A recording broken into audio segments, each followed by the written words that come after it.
merupakan suatu ekosistem alami yang kompleks, tempat berlangsungnya berhubung antara makhluk hidup dan lingkungan tak hidup. Di dalam hutan, semua unsur ini saling bergantungan dan bekerja sama untuk menciptakan keseimbangan ekosistem. Komponen biotik dalam hutan terdiri dari berbagai makhluk hidup yang memiliki peran masing-masing, yaitu yang pertama ada groups, yaitu organisme yang mampu membuat makanan sendiri melalui proses fotosintesis dengan bantuan komponen biotik. Abiotik seperti sinar matahari, air, dan udara. Contohnya dedaunan dan tumbuhan hijau. Yang kedua ada konsumen, yaitu organisme yang memperoleh energi dengan memakan organisme lain, misalnya singa memakan zebra atau manusia yang mengonsumsi nasi. Yang ketiga ada decomposer, yaitu organisme yang menguraikan sisa-sisa makhluk hidup yang telah mati menjadi senyawa anorganik yang nantinya dikembalikan ke tanah. Contohnya jamur dan bakteri. Yang terakhir ada detritivore. Detritivore yaitu organisme yang memakan sisa-sisa organisme hidup atau bahan organik yang telah mati. Contohnya cacing, belatung, dan juga sayap. Selain komponen biotik, ekosistem hutan juga memiliki komponen abiotik yang terdiri dari unsur-unsur tak hidup, namun sangat penting bagi keberlangsungan hidup makhluk di dalamnya. Contohnya komponen abiotik adalah cahaya matahari, air, tanah, udara, suhu, dan iklim. Cahaya matahari dibutuhkan tumbuhan untuk melakukan fotosintesis. Tanah berperan sebagai media tumbuh dan menyimpan unsur hara. Air menjaga kelembapan dan siklus kehidupan, sementara suhu serta iklim menentukan jenis tumbuhan dan hewan yang tidak hidup di suatu kawasan hutan. Dengan demikian, hutan dapat dikatakan sebagai satu sistem yang utuh di mana komponen biotik dan abiotik saling berinteraksi secara dinamis untuk menjaga keseimbangan dan keberlanjutan ekosistem di dalamnya.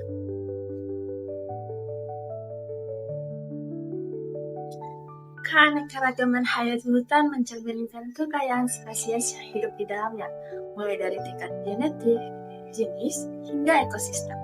Di Indonesia, keanekaragaman ini sangat tinggi karena kondisi geografis dan iklim tropis yang mendukung pertumbuhan berbagai makhluk hidup.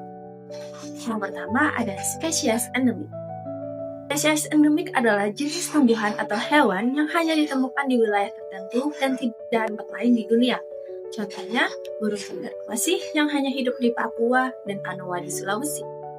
Yang kedua ada spesies langka. Spesies langka adalah spesies yang populasinya sudah sangat sedikit di alam karena berbagai faktor, seperti kerusakan habitat, perburuan liar, dan perubahan iklim. Contohnya orangutan Sumatera, elang Jawa, dan kakatua Maluku. Yang ketiga ada spesies dilindungi. Spesies dilindungi adalah jenis flora dan fauna yang mendapat perlindungan hukum dari pemerintah karena terancam punah. Perlindungan ini diatur dalam UU Nomor 5 Tahun 1990 tentang konservasi sumber daya alam hayati dan ekosistemnya. Contohnya seperti badak Jawa, harimau Sumatera, dan Rafflesia arnoldii. Keanekaragaman hayati tersebut menjadi aset ekologis dan ekonomi yang sangat penting bagi Indonesia. Jika tidak dijaga, kepunahan satu spesies dapat mengganggu keseimbangan seluruh rantai ekosistem hutan. Selanjutnya ialah fungsi ekologis hutan. Hutan tidak hanya menjadi tempat hidup bagi makhluk hidup, tetapi juga berperan penting dalam lingkungan global. Beberapa fungsi ekologis utama hutan antara lain, yang pertama, sebagai pengatur tata air.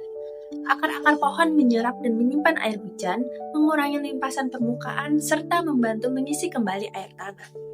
Saat musim hujan, hutan menjaga banjir dan erosi, sedangkan pada musim kemarau, hutan membantu menjaga ketersediaan air, sungai, dan sumber air. Yang kedua ada sebagai penyerap karbon atau carbon sink. Melalui proses fotosintesis, pohon menyerap karbon dioksida atau CO2 dari atmosfer dan menyimpannya dalam bentuk biomasa. Proses ini membantu menurunkan kadar gas rumah kaca yang menyebabkan pemanasan global dan perubahan iklim. Yang ketiga, yaitu sebagai penyangga keanekaragaman hayati. Hutan menjadi habitat alami bagi ribuan spesies tumbuhan, hewan, dan mikroorganisme. Keberadaan hutan menjaga stabilitas ekosistem, siklus hara, serta rantai makanan di alam. Tanpa hutan, banyak spesies yang akan kehilangan tempat hidup dan terancam punah. Dengan demikian, fungsi ekologis hutan bukan hanya penting bagi makhluk yang tinggal di dalamnya, tapi juga untuk keberlanjutan kehidupan manusia dan keseimbangan bumi secara keseluruhan. Yang terakhir, ada fungsi sosial ekonomi hutan. Selain nilai ekologis, hutan juga memberikan manfaat sosial dan ekonomi yang besar bagi masyarakat, terutama yang tinggal di sekitar kawasan hutan. Manfaat yang pertama yaitu sebagai sumber pangan. Hutan menyediakan berbagai bahan makanan seperti buah-buahan, biji, jamur, sayuran hutan, madu, dan satwa buruan yang menjadi sumber protein masyarakat pedalaman. Yang kedua, sebagai sumber obat-obatan.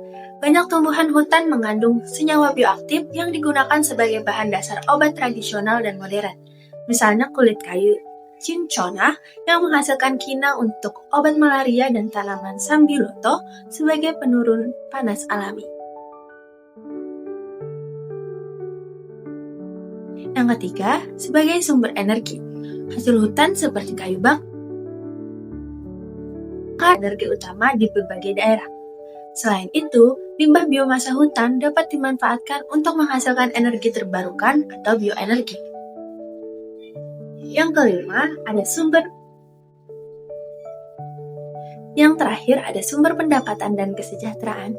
Hasil hutan kayu seperti papan, rotan, damar, dan getah menjadi komoditas ekonomi penting yang mendukung industri dan ekspor.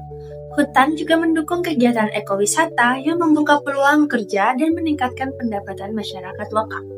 Jadi, hutan bukan hanya memiliki fungsi ekologis bagi lingkungan, tapi juga menjadi sumber kehidupan bagi manusia, baik secara langsung maupun tidak langsung.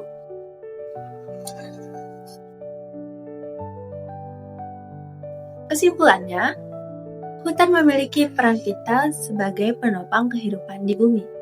Keanekaragaman hayati yang tinggi, fungsi ekologis yang menjaga keseimbangan alam, serta manfaat sosial ekonomi bagi masyarakat menunjukkan betapa pentingnya menjaga kelestarian hutan. Upaya konservasi, pengelolaan berkelanjutan, dan peningkatan kesadaran masyarakat menjadi kunci utama agar hutan tetap lestari dan memberikan manfaat bagi generasi yang akan mendatang.